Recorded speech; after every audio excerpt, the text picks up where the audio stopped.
visualize yourself in the spot of Abu Sayyid. See how he was killed. And this regime won't bother not shooting us. They will shoot us in the same way as they did to Abu Sayyid. So what I felt that this is our second life. And in this life, we should decide whether we will stay on the right path or we will just live a life that does not make any meaning, does not bring any positive change. See, I was thinking about it. Abu Sayyid and other martyrs, they decided to die. And I personally think we better live or die for the right side of history. And this is the time when we choose our destiny. And do we do something for our country that brings us together?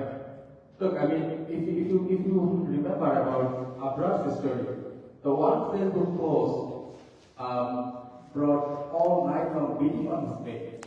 So who killed him? His Philomene, or the chant introduced by current regime that anybody who is anti-Albany or anti-India does not belong to the spirit of liberation. So I personally think that we should condemn this statement. So this has been planted to the killer's head. You see what I mean? So that's what brought me in a consciousness that I and with my friends who I treated with that we set a program where we talk about our feelings, our decisions. We don't want to be motivated by the politicians. Rather, we want us to motivate politicians. You see, and this so Broadway dialogue would be the voice that we bring, and I hope it will reach to the politicians. So that's the view. So now you guys. Thank you.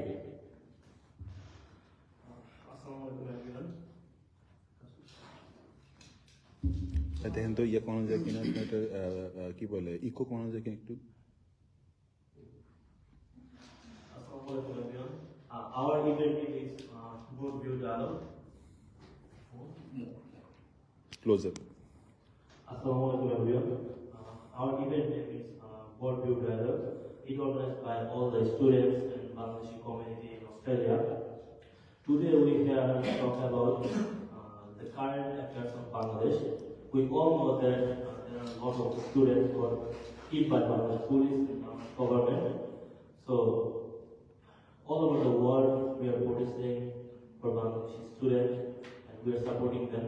Today, we all know that in Dhaka, we made an event. It's called Long March. So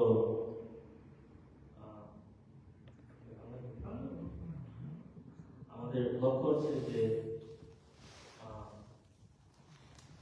আমরা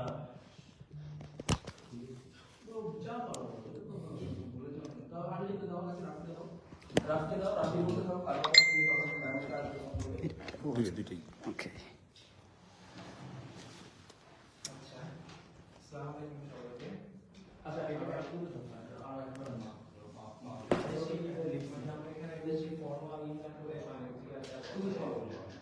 আমি মনে করি যে এটা আওয়ামী লীগ সরকার শেখ হাসিনার second ফার্স্টে ছিল 1996, তারপর ছিল 2008, তারপর যত নির্বাচন হয়েছে বাংলাদেশে কোনো ম্যান্ডেট নাই, আনইলেক্টেড গভর্নমেন্ট। 2013 নির্বাচন চলতো, 5 জানুয়ারি নির্বাচন আমরা সবাই দেখছি, 5% মানুষের ভোট দেয় নাই, কিন্তু ওইখানে শেখ হাসিনা ক্লেম করছে 40% মানুষ নাকি ভোট দিচ্ছে। এই তার নাম হয়ে গেছে এখন মিথ্যা রানী, তার মুখ দেওয়া সত্যি কথা বেরিয়ে না শেখ হাসিনার মুখে, যা বলে সত্যি মিথ্যা। আজকে মানুষ বলে যে তার ডান হাতে ফেলেছে, তার নাকি কোনো কাজ নাই, খালি বাম হাতে ফেলেছে সব কাজ করছে। যাই হোক, তো আমরা আজকে যে রিসেন্টলি যে বড় একটা আন্দোলন হচ্ছে বাংলাদেশে, আমরা হয়তো মনে করতে পারি যে এটা এক সপ্তাহ আন্দোলনে সরকার পতনের ডাকে সে হচ্ছে, ব্যাপারটা ঠিক এরকম না। লাস্ট 15 বছরে যে মানুষের চাপা ক্ষোভ, এই ক্ষোভের এই বহিঃপ্রকাশ আছে যে এতটুকু মানুষ একসাথে রাস্তা নিয়ে বসছে। শেখ হাসিনা 14 সালে নির্বাচনের পরে 18 নির্বাচন নিয়ে আমরা কমপ্লেন করি, কিন্তু 14 পরে যা হয়েছে এগুলো সব ইনএভিটেবল। 18 বা আপনার 23 নির্বাচন নিয়ে কমপ্লেন করে কোনো লাভ নেই।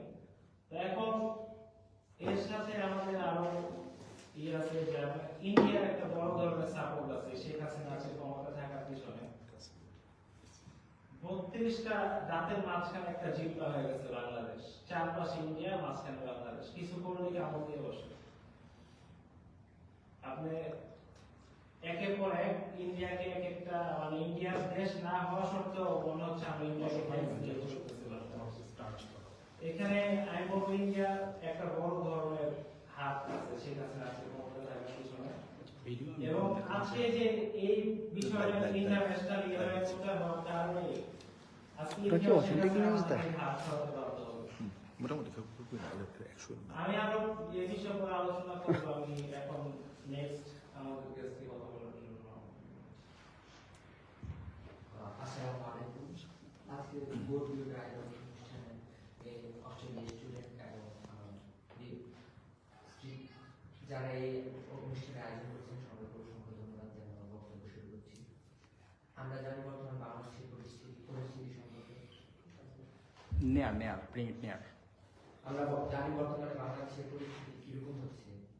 আমাদের দেশের সরকার এবং তার পুলিশ বাহিনী বাংলাদেশের সাধারণ নিরীহ এবং নিরস্ত্র বাঙালিদের নৃশংসভাবে হত্যা করছে। আমরা দেখেছি বিভিন্ন ভিডিও ক্লিপে যেখানে পুলিশ আমাদের ভাইদের লাশকে তাদের গাড়ি থেকে ফেলে দিচ্ছে। কতটা নির্মম ভাবে তারা এই কাজগুলো করছে। তাদেরও তো ভাই থাকতে পারে, তাদেরও তো ছেলে মেয়ে থাকতে পারে, হতে পারতো এটা তার ভাই, হতে পারতো এটা তার সন্তান। তাদের মনে কি একটু মায়া দেওয়া হয়নি আমাদের ভাইদের জন্য? এরকম হাজারো মায়ের কান্না আকাশ ভেঙে পড়েছে। আমরা দেখেছি তাদের আহাজারি। এই সব কিছুই একদিন হাসিনার পতন হয়ে দাঁড়াবে। দীর্ঘ 3 যুগ ধরে বাংলাদেশের সাধারণ মানুষের উপর যে নির্যাতন নিপীড়ন চালিয়ে এসেছে, আজকে সেই নির্যাতন নিপীড়নের অবসান হবে এই লং মার্চের মাধ্যমে। আমরা এটা বিশ্বাস করি। বাংলার মানুষ মুক্তি পাবে, বাংলার মানুষ মুক্তি পাবে এই খুনি হাসিনার থেকে, বাংলার মানুষ মুক্তি পাবে ভারতের কালো হাত থেকে, বাংলার মানুষ মুক্তি পাবে এই বর্তমানে 2024 সালে দালালদের থেকে, যারা ভারতের দালালি করছে সাধারণ বাঙালিদের বিরুদ্ধে গিয়ে। এই সব কিছু হিসাব করায় গন্ডায় নেওয়া হবে। বাঙালি কাউকে ছাড় দিবে না। আমাদের প্রত্যেকটা ভাইয়ের লাশের হিসাব দিতে হবে। তবে আজকের এই অনুষ্ঠানে যারা আয়োজন করেছেন তাদেরকে ধন্যবাদ জানিয়ে আমি আমার বক্তব্য এখানে শেষ করতে চাই। ধন্যবাদ।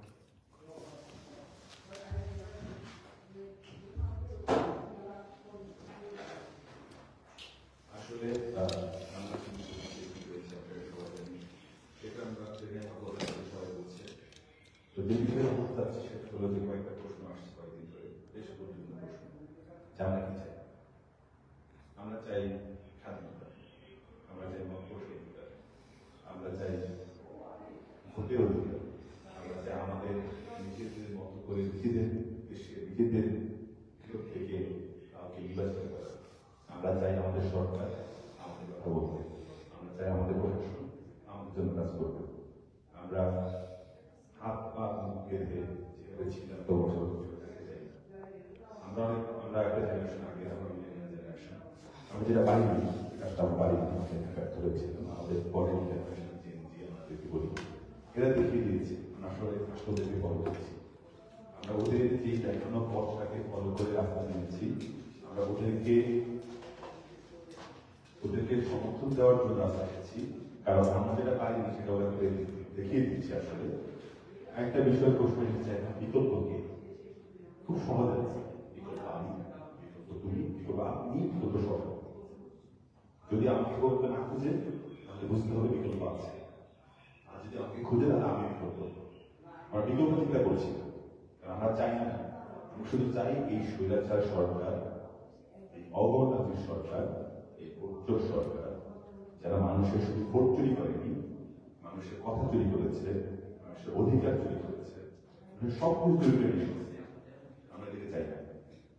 এদের বদলে কে আসবে সেটা আমরা ঠিক করবো, আমাদের নতুন প্রজন্ম ঠিক করবো, সেটা নিয়ে মনে করবো আমরা এদের অবস্থা চাই। আরেকটা বিষয় যেটা হচ্ছে খুব কি বলে বিভাজন তৈরি করা হচ্ছে বিভিন্নভাবে। ভারত এই সরকার যাবে, পাকিস্তান আসবে, এত সহজ না বাংলাদেশ। ভারত চলে যাবে, পাকিস্তান আসবে, এত সহজ না। আমাদের নতুন জেনারেশন সহজ না যে একজন যাবে একজন আসবে, এত সহজ বাংলাদেশ হবে না। এই জেনারেশন যত ভাবতে দাঁড়াবে, ভারত, পাকিস্তান, চীন, ইউএসএ কেউ আসতে পারবে না। আমাদের দেশ আমাদের সবাই দেশ, আমাদের দেশ আমরাই চালাবো, আমরাই ঠিক করবো দেশ বন্ধু হিসাবে। যারা রাস্তায় আছে বাংলাদেশে, আমরা যারা বসে আছি, আমরা এখান থেকে তাদের জন্য কিছু করতে পারছি না। যেটুকু পারছি সেটা তাদের সমর্থনে কিছু কথা বলা, সমর্থন জানানো, তাদের যে অধিকার আন্দোলন, সে আন্দোলন 71 বছর রাস্তায় নামা, আন্দোলন যে মহল আছে তাদেরকে জানানো যে বাংলাদেশে কি হচ্ছে। আমরা যারা বিদেশে আছি, আমরা যারা প্রবাসী, তাদের নিজেদের মধ্যে কথা বলা যে আমরা আমাদের দেশকে নতুন ঘরে করতে চাই। আমার মনে হয় যে 99% বাংলাদেশি আজ একই পথে আছে, একই জিনিস।